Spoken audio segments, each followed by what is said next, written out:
Hello and welcome to Newsfeed on Trust TV. My name is Dorcas Yakubuzala, bringing you trending stories that people are talking about and sharing around the globe today, and also their opinions on such issues.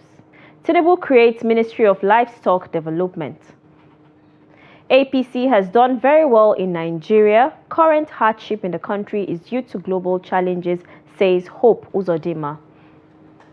Reps to carry out forensic investigation over fuel scarcity. Liberian president cuts his own salary by 40%. Now, top on what's trending, President Bola Tinubu has announced the creation of the Federal Ministry of Livestock Development. The president disclosed this on Tuesday when he inaugurated the Presidential Committee on Livestock Reforms at the Council Chamber in the State House in Abuja. The committee is to be chaired by the president, with the former chairman of the Independent National Electoral Commission, INEC, Atahiru Jega, as the deputy chairman. The committee is expected to propose recommendations aimed at fostering a peaceful coexistence between herders and farmers while ensuring the security and economic well-being of all Nigerians. Tinubu's announcement comes 10 months after he approved the establishment of the Presidential Committee to address herders and farmers' clashes and bolster livestock and dairy industries. Now, responding to that, someone said, "I thought there was a Ministry of Agriculture." Another person said, "What happened to the Ministry of Agriculture? Maybe the government needs to create Ministry of Fishing and Farming." Another opined, "Interesting if implemented correctly and carried on." Now, Hope Uzodinma, chairman of the Progressive Governors Forum and governor of Imo State, has defended President Bola Tinubu against criticisms related to the current economic hardship in Nigeria. Governor Uzodinma argued that it would be unfair to blame President Tinubu, asserting that the economic challenges are part of a global phenomenon and not unique to Nigeria. Uzodinma made these remarks during a solidarity visit to the APC Secretariat in Abuja, where he expressed condolences to the national chairman of the ruling party, Dr. Abdullahi Ganduje, on the loss of his mother-in-law.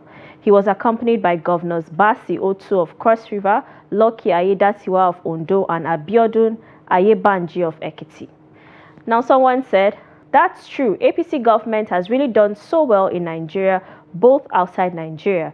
The 4,000 people you promised during your campaign to take to Europe are already in Europe, working and living a good life. Clap for yourself." Someone alleged, "Yes, they have done so well in sharing our finances. They have done so well in bringing the economy to zero from 100. They have done so well to bring hunger to the middle class and lower class. Of course, they have done so well in stealing, looting state resources and state revenue. No be APC again." Another person wrote, "You are very correct, sir. Even the blind can see that Tinubu is working really hard." Now, next on what's trending, the FCT Police Command has on July 9, 2024, sent Shaibu Alhaji Yushewu to the Social Development Secretariat SDS for mental assessment and evaluation following his rather troubling action, which caused apprehension in the populace on Monday, July 8, 2024, by climbing a high broadband mast at Aso Radio in Katampe, Abuja, and attempting to take his own life. According to the spokesperson of the command, SP Josephine Ade, the suspect, if found to be mentally stable after the test, will be charged to court for attempted suicide, disturbance of public peace, and incitement contrary to sections 231, 111, and 114 of the Penal Court Act. She mentioned that the Commissioner of Police, FCT, CP Bennett Igwe, has urged residents to be law-abiding while pushing for their voices to be heard, as the police will not be stampeded into allowing the breakdown of law and order. Yushewu climbed the mast in Katampe and attempted to commit suicide if fuel subsidy is not returned and insecurity is not abated. Now, someone said, "Who will be charged for the hardship that made him suicidal?" Another said, "That man is fighting for a better Nigeria. He deserves better treatment. Don't insult him." Another person wrote, "Nigerians need to stand with him. He only protested. We all need to call for his release. We can't continue to sit on the fence on issues that concerns us directly or indirectly in this country." Now, next on what's trending, a major drug cartel behind the production and distribution of deadly psychoactive substances, popularly called Mpuru Mmiri, has been taken down by operatives of the National Drug Law Enforcement Agency, NDLEA, following the arrest of the leader of the syndicate, 42-year-old Joaquin Chikaodi Mbonu, and his associate in his mansion tucked in his Omomi Village, Ikeduru local government area of Imo State.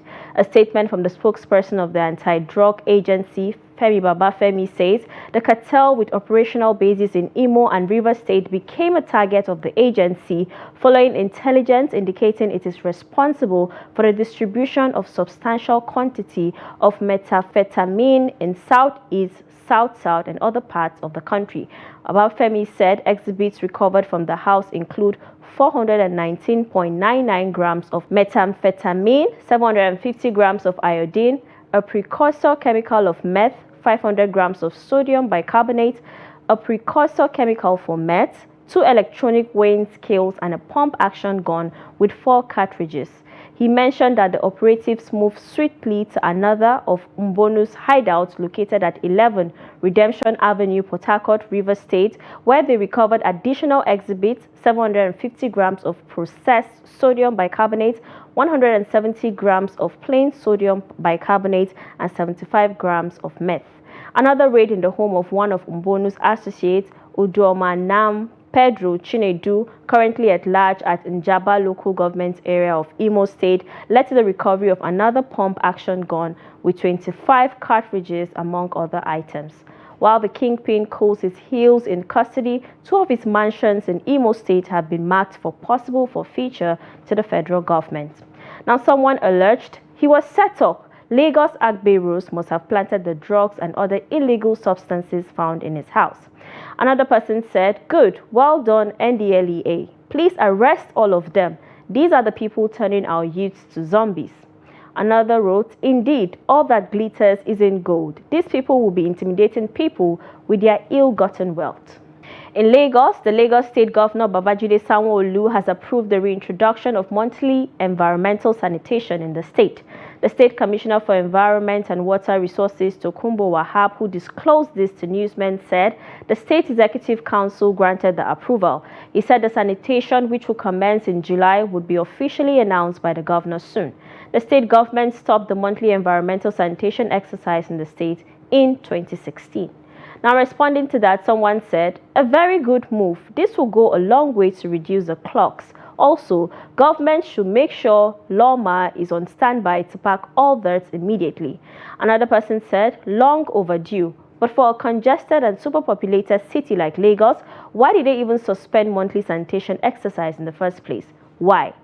Another opined, "Thank God, and with good enforcement, the tenant opposite me needs to be arrested."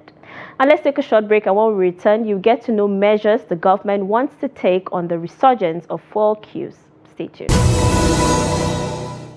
Welcome back, it's Newsfeed. Now, the House of Representatives, following an urgent motion by Honorable Billy Osawuru, has passed a resolution to carry out a forensic investigation into the resurgence of fuel queues in parts of the country. The House is also to investigate the alleged indiscriminate issuance of licenses for the importation of premium motor spirit, importation of substandard petroleum products, as well as the failure of regulators. The House, in passing the motion, questions why the issue of fuel scarcity continues to resurface despite repeated assurances by the Nigerian National Petroleum Company Limited, NNPCL, and petroleum marketers. The resolution comes following a resurgence of petrol scarcity in some states of the Federation on Monday. While reacting to reports, the NNPCL blamed the resurfacing of fuel queues on the distribution of ship-to-ship STS transfer of premium motor spirit PMS, also known as petrol, between mother vessels and daughter vessels, resulting from a recent thunderstorm. Now, responding to that, someone said, "Committees upon committees, investigation upon investigation, rhetorics upon rhetoric, and nothing to show. All efforts continue to yield in futility." Another said, "There is no need for investigation. Talk more of forensic, please. Another means to siphon funds." Another wrote, "By setting up a committee to investigate the cause of scarcity and then set up another committee to review the results of investigation from the first committee, and finally set up another committees that will present the outcome to House of Representatives. A job that will not take 3 days to know the causes. God bless Nigeria." People were killed after trees fell on them on the popular J2 market in Esako West local government area of Edo State. Many others, including traders and shoppers, sustained various degrees of injuries in the incident, which happened following a downpour on Monday morning, July 8, 2024. The chairman of the local government, Marvelous Zibiri, confirmed the incident while speaking to journalists at the market.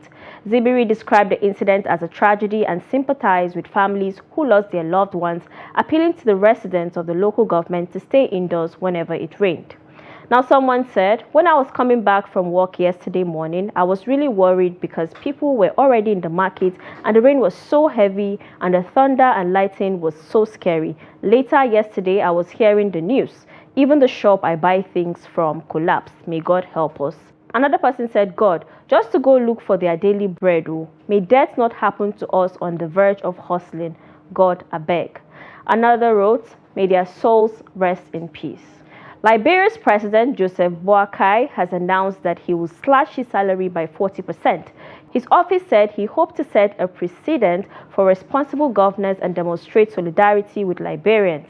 Government salaries have been under intense scrutiny recently as Liberians complain about the rising cost of living. Around 1 in 5 people live on less than $2 a day in the West African state. President Boakai revealed in February that his annual salary was $13,400. The cuts will bring it down to $8,000. His move echoes that of his predecessor, George Weah, who took a 25% cut in his salary. Some in the West African nation have hailed the president's decision, but others wonder whether it is truly a sacrifice given that he also receives benefits like a daily allowance and medical cover. The presidential office's budget is almost $3 million this year. Now, someone said, he's doing so much to boost the country's economy. He's the first ever Liberian president to publish his assets to the public. He's really doing well and setting so many examples. We just pray he succeeds in making Liberia great again. This man is even flying on commercial flights going for ECOWAS summit because he thinks that the money can be used in other areas to improve the economy. Another person said, brother is looking at Kenya and not wanting any of it. Another opined, it would be great if public embezzlement, political corruption, and all manner of contract inflammation is reduced by just as well. This would be a huge impact because more than half of government funds are misappropriated for personal use. This is not peculiar to Liberia. By the way, it is about the same throughout developing countries. So yes, 40% salary reduction is a drop in the ocean. And now to a funny video of a cat trying to get hold of his daily bread. Take a look.